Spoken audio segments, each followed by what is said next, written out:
Good morning. Welcome to JP's morning brief for August 13th, 2026. This is James Pierce. Hope you all having a great evening. It was pretty good for us. We went to church last night, relaxing. We watched a show called The Ark on Sci-Fi. Pretty good episode. Pretty good. Uh, man, here we go. Let's do this. Not a lot of stuff going on right now. It's a quiet night, man. All right. So welcome to the morning brief. Hey, if you're watching this for the first time or for many times and you've never followed the podcast, click on that little bell beside where it says the JP8 report and toggle down to the where it says follow. Click follow. Okay, please. Thank you. And then right next to it, you'll see a thumbs up like this. Click it, make it turn green. That'd be great. I do that to every podcast I go to. And then jump into the chat room. Covite for Life and me have been chatting a little bit before the show started this morning. Me and him are good friends. His name is Ricky. But give us some time. We always talk back on the chat. Either I do it verbally or if I get a chance I'll throw out a text real quick. But all right, cool. Let's get started. First thing out of the hopper is the armament shop. Whether you're looking for your first firearm, upgrading your setup, or need expert service, Jason at the Armament Shop is Copper's Cove's premier source for all things shooting. Browse our wide selection of pistols, rifles, and shotguns, backed by top tier gunsmithing for repairs, along with reloading supplies, and professional cleaning to keep your firearm in peak condition. Need a transfer? We make FFL transfers fast, easy, and affordable. Need your CHL? Jason can handle those classes. He has over 3 decades of experience. Visit the Armament Shop today at 115A West Avenue D in Copper's Cove, or call or text 254-560-2023, or visit www.armamentshop.com. That's www.armamentshop.com. The Armament Shop, your safety is our priority. All right, so let me get set up. Yeah, that's right. Okay. All right. So that being said, let's do our Iran update. There's a few things on there. So this isn't Iran, this is Iraq. U.S. troops will be out of Iraq by the 30th of September. Iran says it controls the Strait of Hormuz and not the U.S. Negotiations are deadlocked. I do not understand how this is even happening. They are losing a $500 million, that's a B, $500 million a day, and their military ain't been paid in over 3 weeks, and the people are starving. Their misery index is 91.1%. Sooner or later, something's going to break, and it's going to be sooner than later because people can't eat desert dust. It's just, man, you gotta feel for these people. 59 vessels have been redirected, 2 have been disabled, and 2 have been boarded. Iran's leadership is fractured, very fractured. The Houthis are continuing to targeting vessels in the Red Sea, and the IRGC spokesman says Iran is trying to prolong the war until elections happen in the United States. The Dow Jones Industrial Average closed down 21.58 yesterday to 53,770.27. And a little while ago, West Texas Intermediate was at $81.74 a barrel. And Brent crude oil is $87.37 a barrel.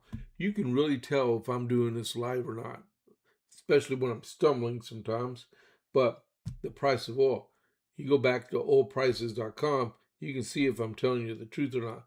Because I could have recorded this like 2 days ago, but I didn't. because you'll see that with the news.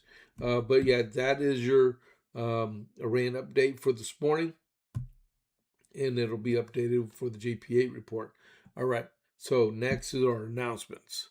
First announcement is for August 22nd, which is less than 2 weeks away. Unbelievable. But we have Coryell County Republican Women. They have the third annual Boots and Bling happening on the 22nd of August at 6 p.m. at the Texas Station Event Center in Gatesville. The dinner will be provided by El Tapatio. It will be fajitas. And the guest speaker is Steve Municieri. He's assistant to Governor Abbott. Awesome speaker, awesome advisor. Next announcement is for the 27th of August at Ranchers in Gatesville. There's Pints and Politics. Starts at 6 p.m. All right. Our next, don't forget, that's a good one to go to also. The next announcement is for the 29th of August, Coryell County Republican Party will be having a Patriot Range Day at the Holly Gun Range, just south of Gatesville at Bald Knob Road at the Holly Gun Range. Price is $20 a person. You can fire all you want. Next announcement is for the 3rd of September, another Pints and Politics. It'll be in Belton at the Dead Fish Grill, 6 p.m. just south. It's on Lake Road, just south of the Belton Dam and Belton Lake Dam, right? Now, like I said this in the Four Seas dinner we had the other night, this is the best of all the Pints and Politics. That is the one to go to right there. All right. So see you there on the 3rd of September.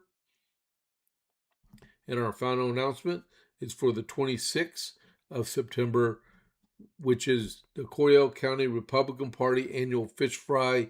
Tickets are $35 a piece.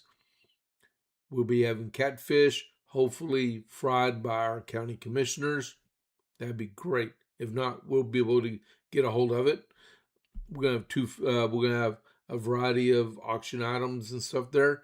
We have 2 speakers for that night. It'll be Senator Pete Flores, SD24, and RPT Chairwoman, the Republican Party of Texas Chairwoman, Dorinda Randall. Both of them will be speaking at this event. Now, if you want to get tickets for said events, you could go to the QR codes that you see on there, or the best place to go is on the description of the podcast. You will see links for the fish fry and the Boots and Bling on there. You can still buy tickets for the Boots and Bling, even though it's going to happen in less than 2 weeks. Do it. Let's go have some fun. I already got my tickets, all right? So those are your announcements. And I keep saying this, but unless you know where to go to hang out with fellow Republicans, you will not hang out with fellow Republicans, and you will not know how to advance the conservative movement and the Republican Party. So when you get engaged, you stay engaged. That's why I do these announcements all the time, because you may be listening from Boise, Idaho, or Bangor, Maine, and you can't come down to Texas for these events, but it encourages you to look for said events in your town where you live at too, okay? That's the only reason why I do these. And plus to bring awareness to the people in Central Texas also. All right, so let's get to these news before we run out of time, because it's already 20 minutes to 7. All right, so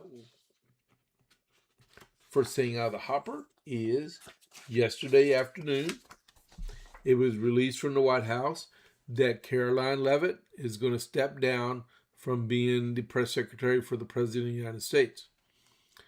She's going to, because if you don't know, she's got 2 very young children at the house, and that's a boatload. If you got kids, you understand what it feels like to have a young child. Now, times it by 2. That's one of the reasons, probably. And then she's going to become an outside advisor to the president. She turns 29 years old next week. She's got a full plate. President Trump announced that the White House press secretary, Caroline Leavitt, will leave her role at the end of the month to spend more time with her family. Leavitt confirmed her departure in a lengthy post on X. I follow her on X. I didn't see that one. Saying that she made the bittersweet decision after concluding she could not balance the demands of serving as press sec with her with being the mother she wants to be to her two young children. Serving as the White House press secretary over the past year and a half has been an honor and adventure of a lifetime, Leavitt wrote. Leavitt thanked President Trump for giving her the opportunity to work in the West Wing, travel, and represent his administration from the White House briefing room. You know what? That lady has done tremendous. Do not count her time out. She will be back. Just look at Sarah Huckabee Sanders. She's the governor of a state right now. I mean, her dad was the governor. This lady, she's 29 years old. Her husband's 61. He's got her so financially stable, it's unbelievable. She's got a career ahead of her. Her kids will be grown soon. She'll be 28, 27, 37. She'll be 47, 45 years old when the first one graduates high school. She's got a life ahead of her. Don't count her out. Don't count her out, people. Now, the question is, who's going to be the next press secretary? If anyone has a guess on who the president should nominate to be the press secretary, I'm all ears. Put it in the chat. That would be a really, really good question to entertain. Me, I already know who I would want. And she doesn't have much of a job right now in the federal government because they closed down most of the assets for it. Because she works for Voice of America. Kari Lake. I heard her name last night. And I'm thinking that would be a really, really good recommendation to the president to be the next press secretary. She's very smart. She's very articulate. She's very loyal. So I think she would be the best person for. There's no nomination. She just gets hired by the president and she goes straight to work. That's exactly how it transpires. All right. She's very loyal. She's a very loyal MAGA supporter to the president. That would be a really good. So flag it, whatever you want to call it. But let's look at it like this. I think Kari Lake would be the best. All right. So yesterday, the new Attorney General, Todd Blanche, went straight to work. 11 people were charged yesterday for fraudulent weddings. Yeah. I mean, we're warned about that in the Army because, people get married for a BAH, right?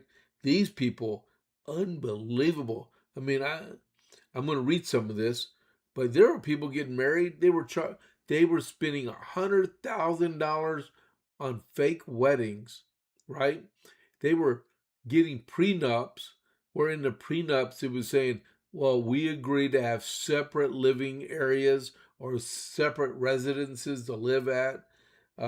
They orchestrated over 10 years over 1,000 weddings for people to get green cards inside the United States. Green cards. The thing that Joe Biden didn't believe in. Green cards, the I-551 card, your American Express to stay inside the United States, right? So, this is why we need very thorough immigration standards in our country. This is why we need the Save America Act to prevent people that are not legally here from being able to vote.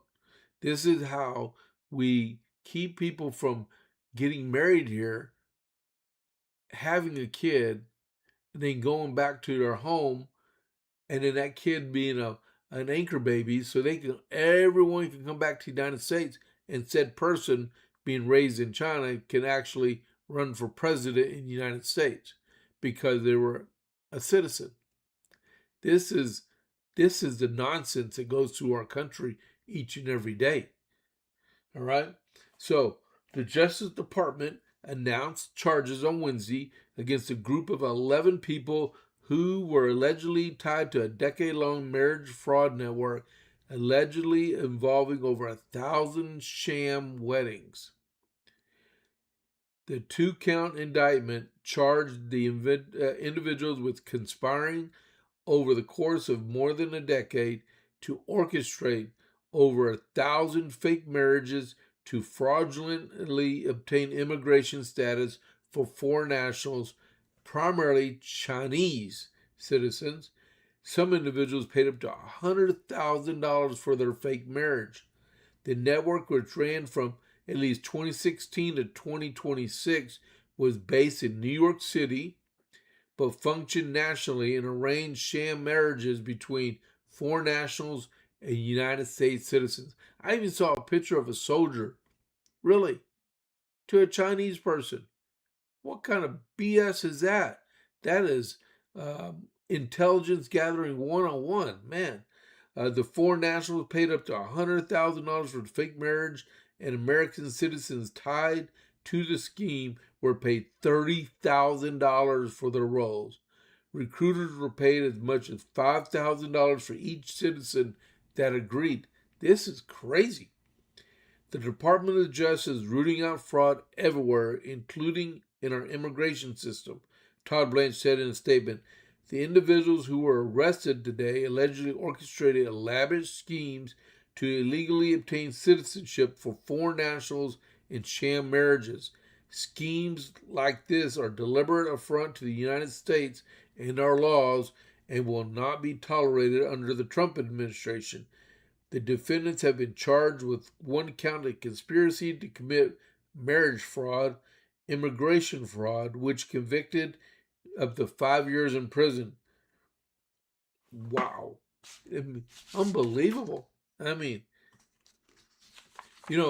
like I said, we are warned in the Army against BAH marriages, because BAH is where we get money to be able to live off post, right? To pay rent and stuff like that, right? Well, we got people that used to use that, whether it be I-551 green cards, or Germans or Koreans and stuff, or just Joe or Jane civilian out there in the economy, and said, hey, let's hook up. You can move off post. We'll have all this extra money, and I'll go out and do my thing, and you got extra money in your bank account. That will get you court-martialed. Definitely, really fast. All right. Next thing, Supreme Court. Supreme Court releases docket for October and November. Hey, we're halfway through the program so far. If you haven't already given me a like for the podcast, give me that thumbs up. Smash that thumbs up button. Make it turn green. Okay? And then follow the podcast. The Supreme Court meets on October 5th. Their first arguments are going to be with Suncor Energy versus Commissioners of Boulder County. A closely watched climate case. Boulder County, Colorado is seeking millions of dollars from oil and gas companies, alleging that the conduct contributed to climate change and caused local harms. Boulder, Colorado is going to lose that one. The same day, it will be Johnson versus U.S. Congress, a case concerning Veterans Judicial Review Act. And the rest of the calendar quickly is going to be Anderson versus Intel. It's a dispute concerning fiduciary duties, employer respond. Okay. Next was Department Air Force case involving the scope of federal agency authority. Then there's Baird versus United States. And Janalo versus Black is among the term's most significant cases. It asks whether prolonged civil immigration detention without bonding hearing violates due process. The case involves a legal immigrant from the DR, Dominican Republic, who has been detained for 21 months during deportation proceedings following an assault conviction. So now these liberals want to release him back to the public while he's going through deportation hearings. The court will consider whether detention can become so prolonged that due process requires a bond hearing, and if so, whether the government must justify continued detention by clear and convincing evidence. And then Salazar versus Paramount, a civil litigation dispute will conclude October, and that might be about the proposed merger going on with Paramount. All right, but there's more. So they're going to hit the ground running in October and November. All right. This came out yesterday right here. What are we doing on time? 6:51. Wow, that's a pretty thick packet. Okay, hold on just a second here. Give me a second. I need to get set up for Vince, right? Before I forget. Because when 7 o'clock hits, 7 o'clock hits, right?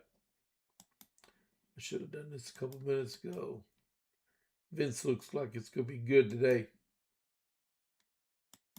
Okay, I'm back. All right, so, oh, hold on. Okay, there we go. So yesterday, the chief, the former chief financial officer for the SPLC, that's the terrorist group, Southern Poverty Law Center, right? Hattie Burke was arrested. All right, she was arrested for making secret payments to informants, to people to infiltrate what do you call it, fascist and racial groups, right? They were trying to play U.S. Marshal and try to get infiltrated in. The problem is this lady was supplying money to her lover, which was infiltrated inside those groups. So the money she was paying that person, she was also partaking in with our. So she was getting double paid from SPLC. All right.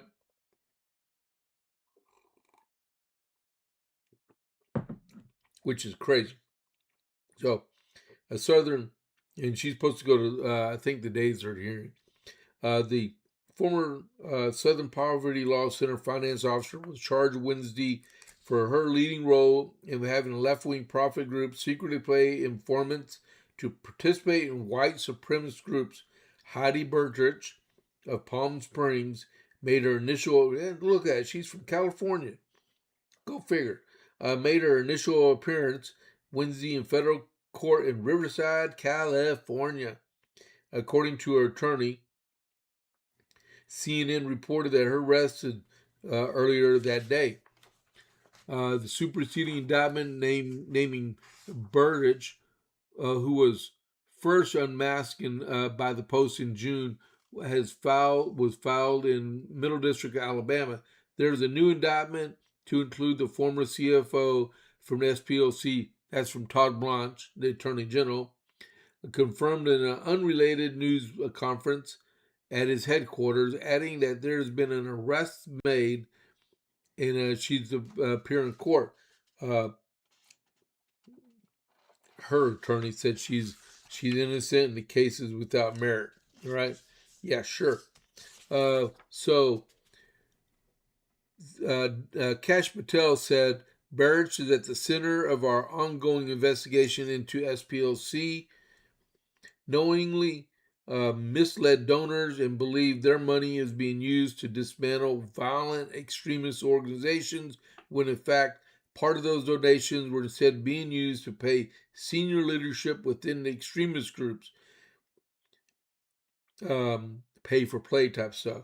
Wednesday's superseding indictment accused Burrich of helping to fund a $1.2 million and SPLC donor money to an informant in the white supremacist group National Alliance, who was also purportedly her lover.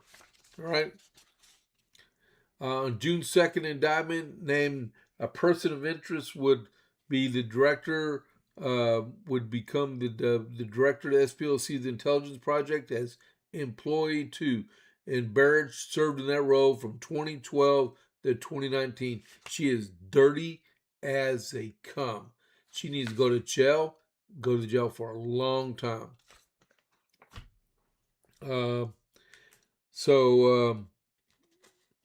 Before I let y'all go in just a couple minutes, because I'm going to run out of time.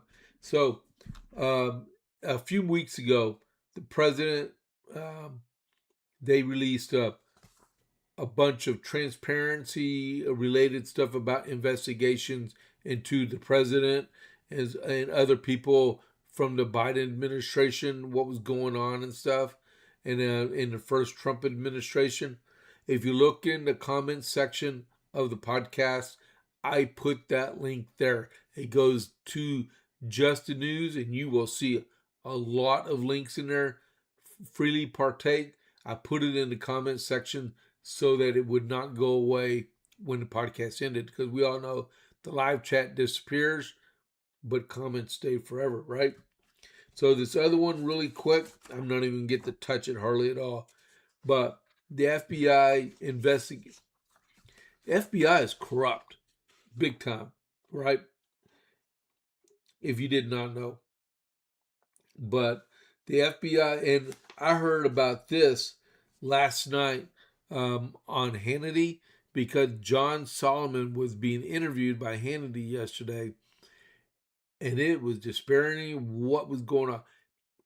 Sean Hannity has been discovered he was a target by the FBI, and so was Bob Barr, so was Jeff Sessions, John Solomon, Major Garrett, I think it's his name, Major Garrett. It is a whole list of people, and they said more people are going to, more documents are going to release. They got like 10,000 more documents to go through, and they keep finding more and more stuff.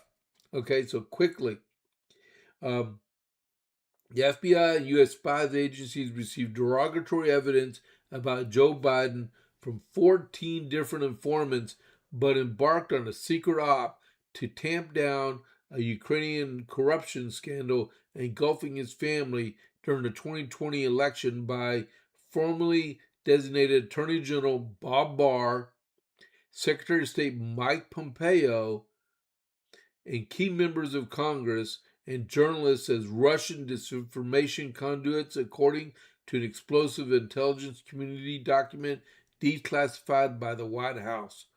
A spreadsheet that was recovered from U.S. intel agency files and made public Wednesday by the White House Government Transparency Task Force shows that spy agencies and the FBI created a list of more than 6 dozen prominent organizations, Americans or foreigners, who became figures in the Biden family Ukraine scandal and the 2019 impeachment proceedings against President Donald Trump. I'm telling you, people say, "Why are y'all weaponizing the Justice Department?" The Justice Department is bringing justice to the people that destroyed our country. And if we put the Democrats back in power, they're going to complete the process of destroying our country by imprisoning every single conservative they can get their hands on. What in the world is wrong with Bob Barr? He's like a middle-of-the-road Republican. He's a very good lawyer, though. But yeah, they were out. I mean, Foreign Influence Task Force, Operation Round River. This is crazy. I would need 5 hours to go over all this stuff. Man, and it's already time to do the raid. I will get more into this later on. This is crazy. But hey, catch me in an hour, and I will get to this because I got 30 more minutes. I'm not even gonna be able to touch it. But so come back in 1 hour with the JP8 report, and we'll go over it. All right. So I'm gonna initiate the raid over to Vince. Thank you all for tuning in today. Okay, I really appreciate it. You all have a great morning. So this is James Pierce. I'll catch you on the flip side. See you in 1 hour on the JP8 report.